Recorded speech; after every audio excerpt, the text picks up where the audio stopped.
Hello, my little puppers. MC here today. So, guys, today we are reacting 3 scary stories of pizza delivery. So, guys, this is a different animation story.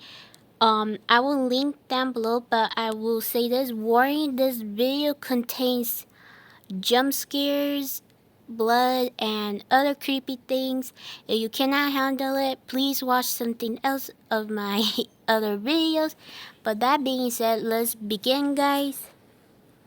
Have you ever felt like this is probably the time where you are going to die?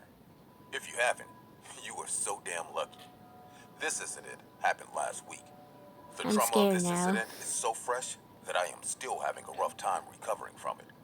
I work in a pizza shop. My job includes taking orders and delivering them to customers at night. I have always worked the night shift and never faced any issues until now. Last week, I was standing near the counter when our shop's phone rang. I picked up and said, "Cheese man, can I take your order?" A man with a really grumpy and rough voice replied, "That's what I called, jackass." Oh, guys, I gotta warn you, there was also curse word. If you don't like any, please skip them.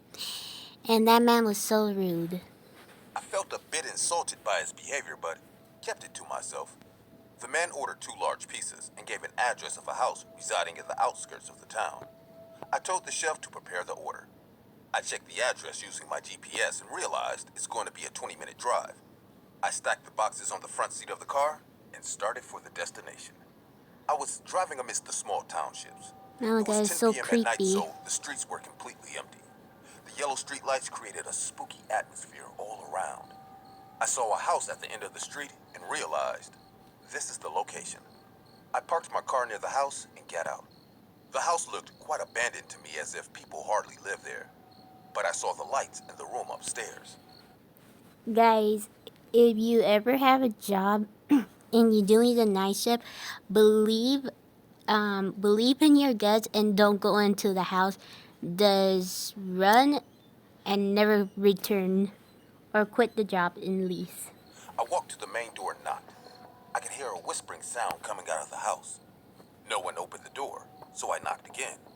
This time, I heard footsteps. It felt like someone is coming down the stairs and walking towards the main door. The door opened after a few seconds. An angry-looking man with a rough bearded face stood in the doorway. That's a His very eyes were ugly slightly man. red and he was smelling of whiskey. The man said in a rough voice, "What do you want?"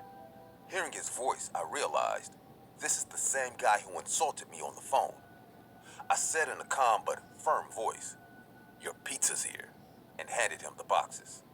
The man checked me out from head to toe and then paid me the money, saying, "You can go now," and slammed the door hard on my face. How rude! You slapped a peep. How rude! You slapped at the door in front of their face. I cannot speak today. I thought to myself, what an asshole. This guy is surely fucking drunk, with no sense of manners. I got back to the car and was just about to start the engine when a sound came to my ears. The sound was so mellow that it took me a bit of time to figure out what it was. As I tried to listen closely, I figured out it was a sobbing sound of a little girl. I looked around, but Oh there no. wasn't anyone. It was only me inside my car under a streetlight. I listened for a few seconds more and realized the crying sound was coming from the house where I just delivered the pizzas.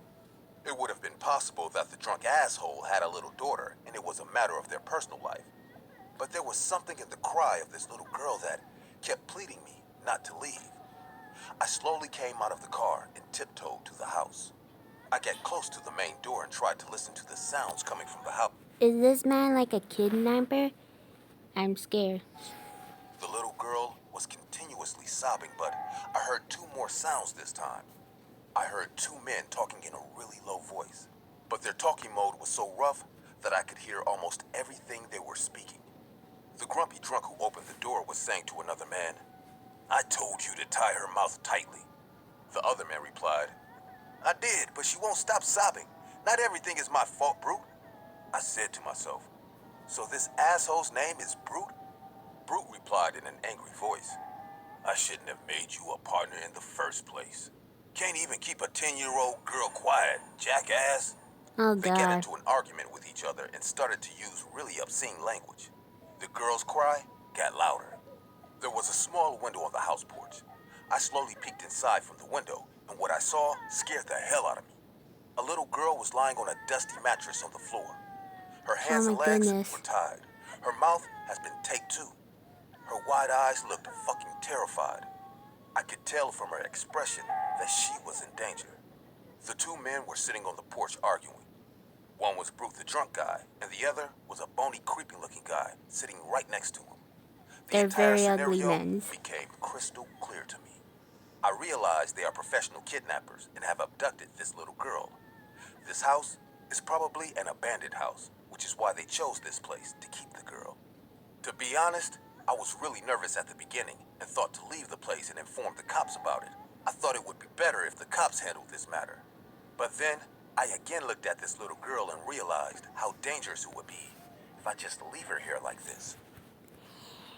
Guys, I will say this: you could be a hero, but it does mean it does mean you guys will get hurt doing this, but let the police do it. If you want to save somebody, do it smart and try your best to not get caught. So guys, I realize this video might be long, so I might just do I just gonna only do 2, and I will continue part 3 maybe other days. Don't know what these two bastards will do to her, or what if they take her to some other place, or worse, kill her for ransom.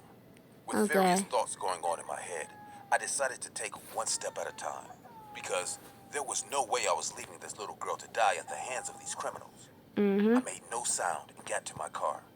I got inside it and called 911. I reported the entire situation very cautiously so that the kidnappers couldn't hear me. The nearest police station was about 20 minutes away from that area. Okay. They told me to keep my eyes open and they will be here as soon as they can. Even though I knew the cops were on their way, I couldn't just sit in the car and wait. I got out and started to walk towards the back side of the house. As I reached the back door, I saw those two men going upstairs. The little girl was lying on the ground like before. I said to myself, Matthew, this is your only chance. Luckily, the back door of the house had a small entrance for dogs and cats. My I put my goodness. hand through it and twisted the doorknob slowly. The door opened. I paused and listened carefully. Those men were still upstairs arguing. I tiptoed to the living room and reached towards the little girl. I turned her over and she started to panic at first. I shushed her by gesturing a finger on my lips and said in a whispering voice, I am here to help you. The cops are on their way. She nodded her head. Oh my goodness. I stood up, I'm started scared. to untie her.